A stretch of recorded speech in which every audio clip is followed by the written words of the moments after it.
प्रिय दर्शकों, युवराज बुध का महागोचर आरंभ होने वाला है। 3 फरवरी को बुध जो 9 ग्रहों में युवराज हैं अपनी राशि का परिवर्तन करेंगे तथा कुंभ राशि में प्रवेश करेंगे। कुंभ राशि शनिदेव की राशि है, जहां पर शनि और बुध का अतिमित्र का भाव है। इस प्रकार से यह अत्यंत सकारात्मक परिवर्तन है। कई वर्षों के पश्चात ऐसी स्थिति बन रही जब बुध कुंभ राशि में 66 दिन के लिए गोचर करने जा रहे हैं। यह अत्यंत विशिष्ट है। अपने गोचर अवधि का लगभग 2.5 गुना ये यहां पर समय व्यतीत करने वाले, क्योंकि बुध अतिशीघ्र अपना संपूर्ण प्रभाव दे देते हैं। इसी प्रकार से इस समस्त जगत के सभी क्षेत्रों में इनका अपना कार्यकत्व होता है। बुद्धि के कारक बुध, व्यापार के कारक बुध, शिक्षा के कारक बुध, वाणी के कारक बुध, कला क्षेत्र के कारक बुध। तो बुध के बिना तो कोई कार्य क्षेत्र संभव ही नहीं है। इस प्रकार से अत्यंत महत्वपूर्ण ग्रह अपने मित्र की राशि में जब गोचर करना आरंभ करेंगे तो कई ग्रहों के साथ इनका संयोजन बनेगा, युति प्रभाव बनेगा, दृष्टि प्रभाव बनेगा, जिसका कुछ विशिष्ट लाभ प्राप्त होने वाला है।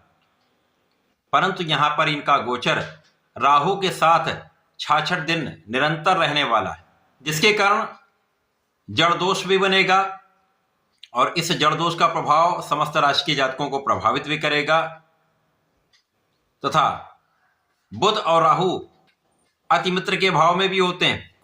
कुछ विशिष्ट लाभ भी अवश्य प्राप्त होंगे। जय श्री गणेश। नमस्कार, मैं आचार्य संजय द्विवेदी। मेरे समस्त प्रबुद्ध दर्शकों का मेरे चैनल पे हार्दिक स्वागत है। प्रिय दर्शकों, आज मैं कुंभ राशि के लिए युवराज बुध के इस राशि परिवर्तन का, 66 दिनों के उनके गोचर काल का, ग्रहों के साथ संयोजन का, जड़ दोष का किस प्रकार का प्रभाव प्राप्त होने वाला है, इस समय में आपको कितने लाभ प्राप्त हो सकते हैं अथवा कहीं पर समस्या आ सकती है तो उसका क्या निराकरण है, संपूर्ण विश्लेषण मैं पूर्ण तर्क के साथ करने जा रहा हूं। प्रिय दर्शकों, इस राशि फल को आप अपने लग्न तथा राशि दोनों के अनुसार देख सकते हैं। कुंभ राशि के लिए यदि हम अवलोकन करें तो लग्न में ही बुध का गोचर आरंभ हो रहा है। लग्न में राहु का पहले से ही गोचर चल रहा है, जहां पर ये अपने स्वयं के नक्षत्र में गोचर कर रहे हैं, तो अति बलवान है। अब बुध जो कुंभ राशि के लिए पंचम के स्वामी तथा आपके अष्टम भाव के स्वामी, पंचमेश अष्टमेश का गोचर लग्न में कुछ विशिष्ट प्रभाव प्राप्त होंगे, क्योंकि ज्ञान, शिक्षा, विवेक, प्रज्ञा के स्वामी बुध यहां पर हैं और ये लग्न में जब होंगे तो ये अत्यंत विशिष्ट होता है, क्योंकि यहां पर बुद्धि के कारक जब शिक्षा के भी स्वामी हो जाते हैं तो अति विशिष्ट प्रभाव प्राप्त होता है। आपके बुद्धि का बल बहुत अच्छा होता है। साथ ही साथ यहां पर मिथुन राशि में गुरुदेव बृहस्पति का गोचर चल रहा है, जो पंचम भाव में ही गोचर कर रहे हैं और बुध पर इनकी दृष्टि का प्रभाव होगा, लग्न पर दृष्टि का प्रभाव होगा तथा राहु पर भी दृष्टि का प्रभाव होगा। तो यहां पर राहु भी नियंत्रित होंगे और बुध पर गुरु का प्रभाव ज्ञान के साथ साथ बुद्धि का बल अत्यंत विशेष बना देता है, जिसके कारण कुशाग्र योग बन जाता है। तो प्रारंभ से 8 फरवरी तक बहुत अच्छी स्थिति रहेगी, जब आपका बुद्धि बल बहुत अच्छा रहेगा, तीक्ष्ण रहेगा, ज्ञान बहुत अच्छा रहेगा, विवेक बहुत अच्छा रहेगा, निर्णय की क्षमता बहुत अच्छी रहेगी। लेकिन 8 से लेकर 18 फरवरी का जो समय, वहां पर जड़ दोष प्राप्त होगा। अब जब जड़ दोष बन जाता तो बुध का जो भी कार्यकत्व है तथा बुध जिन जिन भाव के स्वामी हैं वो सब जड़ हो जाते हैं। तो निश्चित रूप से इसका प्रभाव कुंभ राशि पर मिलने वाला है। तो इस समय में तथा मार्च माह में भी लगभग 8 से 10 दिन ऐसे ही बनने वाले हैं जब जड़ दोष का प्रभाव होगा। अब यहां पर गुरु जो है वो बुध पर प्रभाव डाल रहे हैं तथा भाग्य पर भी प्रभाव डाल रहे हैं, जिसके कारण कुछ स्थितियां नियंत्रित होंगी। परंतु इस पूरे समय में यदि आप शिक्षा ले रहे हैं, ज्ञान ले रहे हैं, तो आपको बहुत संतुलित रहना होगा, अपने कॉन्फिडेंस को अच्छा रखना होगा, अपने बुद्धि का सही दिशा में उपयोग करना होगा, ज्ञान के क्षेत्र में संपूर्ण परिश्रम करना होगा।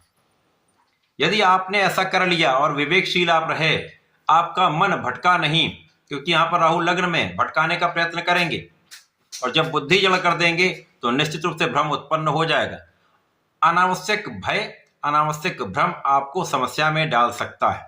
अतः इस समय केवल और केवल नियंत्रित रहें। कोई भी काम करने से पहले विचार कर लें, बोलने से पहले विचार कर लें, तो कभी समस्या नहीं होगी, क्योंकि राहु भी मित्रवत भाव में है। यदि ये जड़ दोष नहीं बनाएंगे तो आपको बहुत तीक्ष्ण बुद्धि देंगे। तो ये न किन प्रकार से समस्त स्थितियों में आप लाभ प्राप्त करेंगे। शिक्षा में, अपने कर्म क्षेत्र में, अपने प्रोफेशन में, अपने व्यापार में, समस्त क्षेत्रों में आपको बहुत उन्नति करा देंगे। आकस्मिक लाभ यहाँ पर आपको दे देंगे। अचानक ही ऐसी ऐसी स्थितियां बना देंगे जहां पर आपको एक से अधिक मार्गों से धन प्राप्त होने लगेगा। अचानक धन प्राप्ति का योग भी बन जाएगा।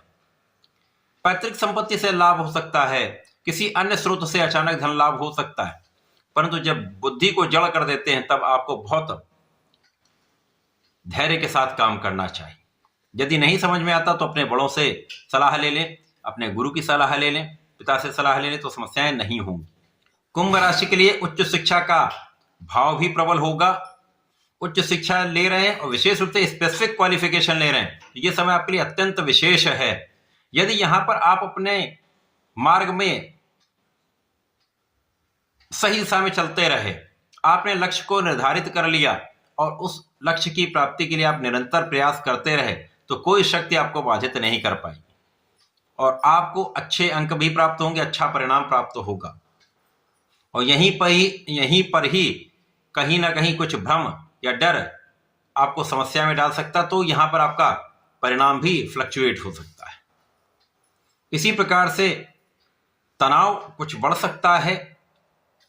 तनाव से बचने के लिए आपको भगवान गणपति की आराधना करनी चाहिए, तो समस्याओं से आप बचे रहेंगे। ओम गंग गणपते नमः का नित्य एक माला का जप अवश्य करें। इसी प्रकार से इस समय में साझेदारी में यदि आप कार्य करते हैं, कुछ व्यापार करते हैं, किसी प्रोफेशन में हैं, तो वहां पर आपको साझेदारी में बहुत सावधान रहना होगा, क्योंकि यहां पर धोखे की संभावना होती है। तो यहां अविश्वास तो नहीं करना चाहिए, परंतु अति विश्वास भी किसी पर ना करें। जो भी काम करें उस पर स्वयं नियंत्रण रखें। अपने बुद्धि बल, अपने आत्मबल तथा अपने ज्ञान के बल पर विश्वास करके आगे बढ़ें। इसी प्रकार से जीवन साथी के साथ भी कहीं ना कहीं कुछ मतभेद हो सकते हैं, क्लेश की स्थिति अवश्य उत्पन्न होगी।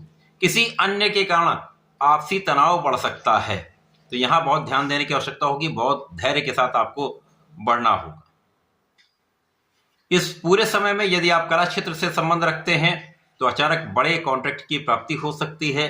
व्यापार में बड़ी उन्नति का योग अचानक बन सकता है। आपके नौकरी में अचानक ही पदवृद्धि हो सकती है, या आपके मन के अनुसार आपको स्थानांतरण मिल सकता है। लेकिन इन सभी स्थितियों में आपको अपने कर्म क्षेत्र में विशेष रूप से पूर्ण निष्ठा के साथ काम करना चाहिए। किसी भी प्रकार से लापरवाही में कार्य नहीं करना चाहिए। इसी प्रकार से इस समय आपको अपने आत्मबल पर, अपने बुद्धि बल पर और अपने योग्यता पर विश्वास करना चाहिए, क्योंकि राहु यही आपको डिगाने का प्रयत्न करेंगे। आपको समझ में नहीं आएगा कि मुझे डिसीजन क्या लेना है, किस मार्ग पर हमें आगे बढ़ना है। और उस समय में यदि कोई बाहरी व्यक्ति आपको भ्रम में डाल देगा या आपको बरगला लेगा, तो यहां पर समस्याएं आ सकती हैं। मति भ्रम से बचना है।